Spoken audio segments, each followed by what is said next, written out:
Hi, this is Lucia with The Art of Love.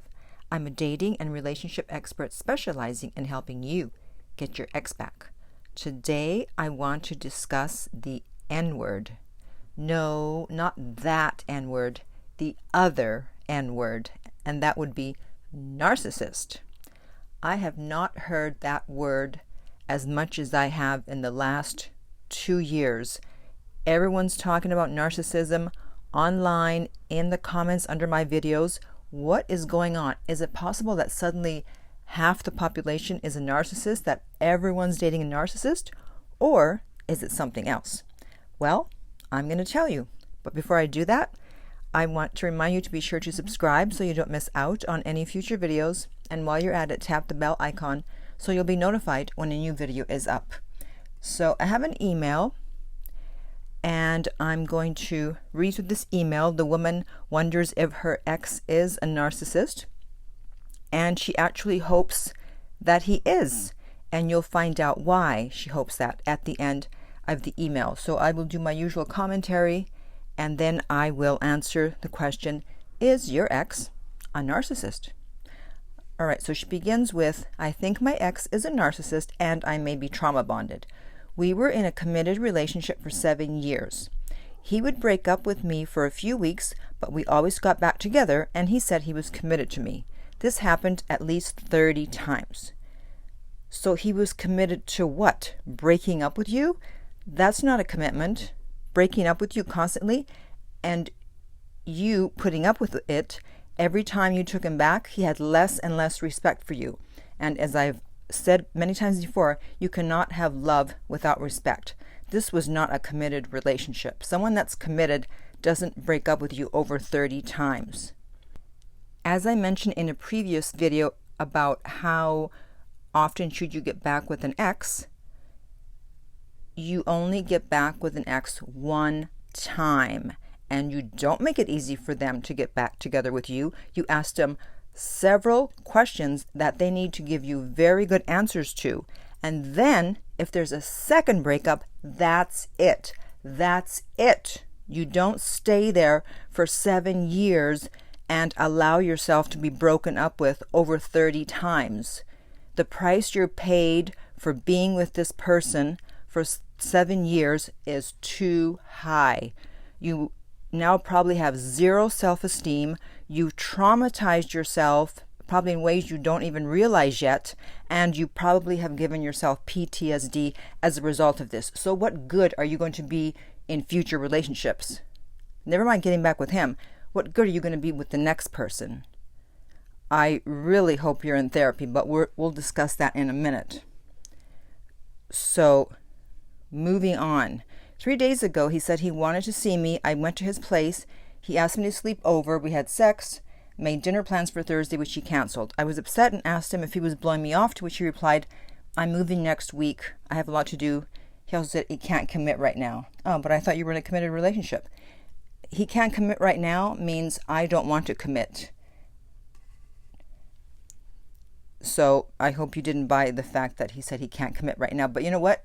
You've been buying it for 7 years, so why wouldn't you buy it now? She continues, whenever there was a family function, he didn't want to bring me when his ex-wife and kids would attend. His sisters didn't like me either. He accused me of just wanting to be paraded around in front of his family. Does that make sense? You're supposed to be in a relationship with this guy, and you can't be around family functions because you want to be paraded? That's the first time I've ever heard that.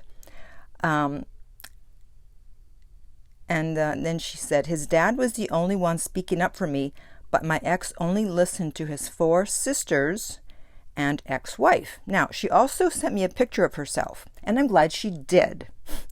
Because, you know, I heard 54, it's like, okay, what does she look like? You never know, right? Hey, it could go either way. But she looks great. She looks fantastic, if I do say so myself.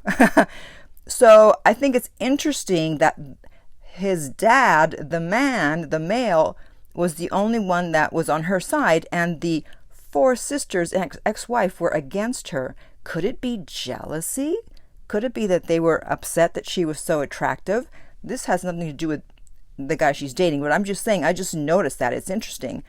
When we find out that 5 women are against her, and the only one that's on her side is a man. So just something to keep in mind.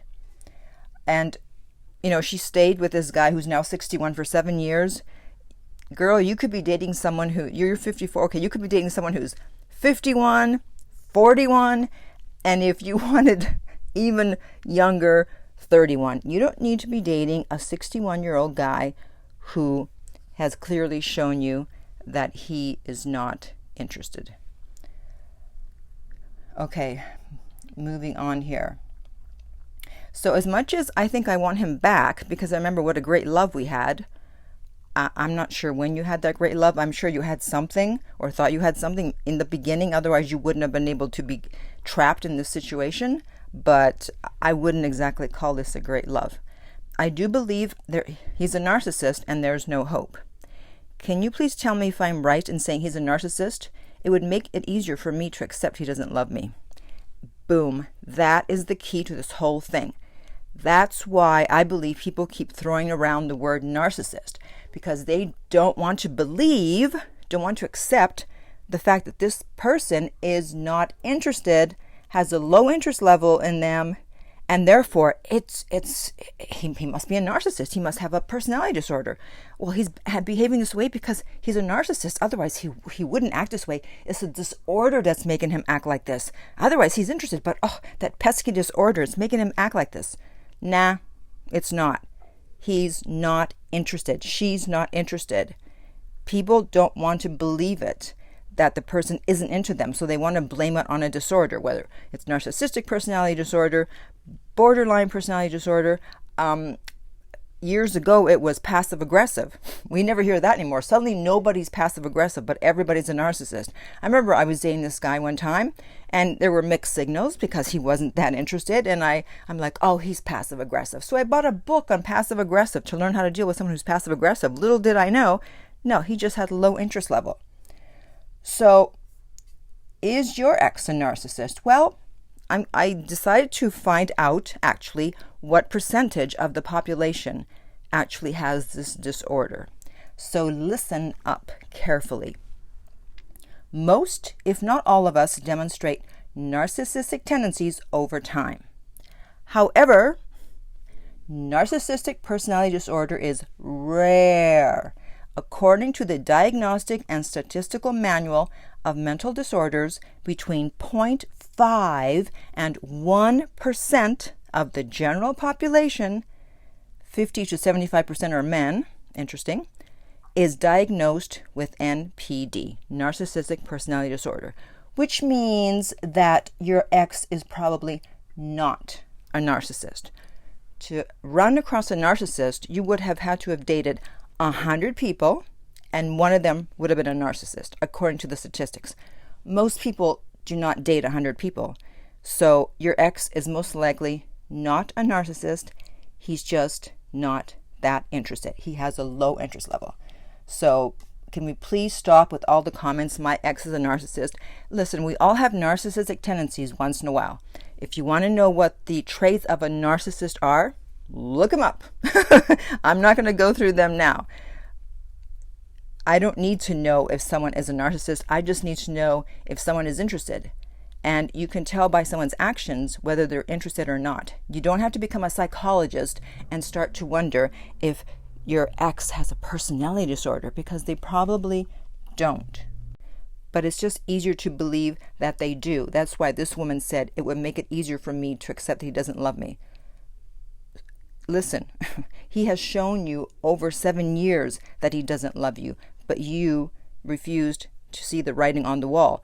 So I don't know what happened to you growing up that would make you stay in a situation like this. As I mentioned earlier, I really hope that if you're not in therapy, you do get therapy, because you basically wasted 7 years of your life, and now you're trying to get a return on your investment, and it's not going to happen. You could have been using that time to be productive, to be with another guy, to put energy and time into your career. Who knows what you could have accomplished, instead of being caught up in this drama of someone breaking up with you constantly. You voluntarily gave up 7 years of your life to a lost cause. I know you don't want to hear that, but I'm not here to sugarcoat it. I'm not here to lie to you. I'm here to help you. And the only way I can help you is to slap you with the truth and tell you, please move on. Do not waste one more second on this. Get into therapy. You're a beautiful woman, but your looks will not help you if you have zero self-esteem. All right? So, if you think that you had an ex that was a narcissist, now you know they probably aren't. But what did they do that made you think that they were a narcissist? I want to hear what you guys have to say. And if you would like help with your breakup and getting your ex back, you can contact me about private coaching at theartoflove.net. The link for that is below. If you're listening on YouTube, remember to like and subscribe. If you're listening on iTunes, I would appreciate if you would rate and review the podcast. And finally, remember that love inspires, empowers, uplifts, and enlightens.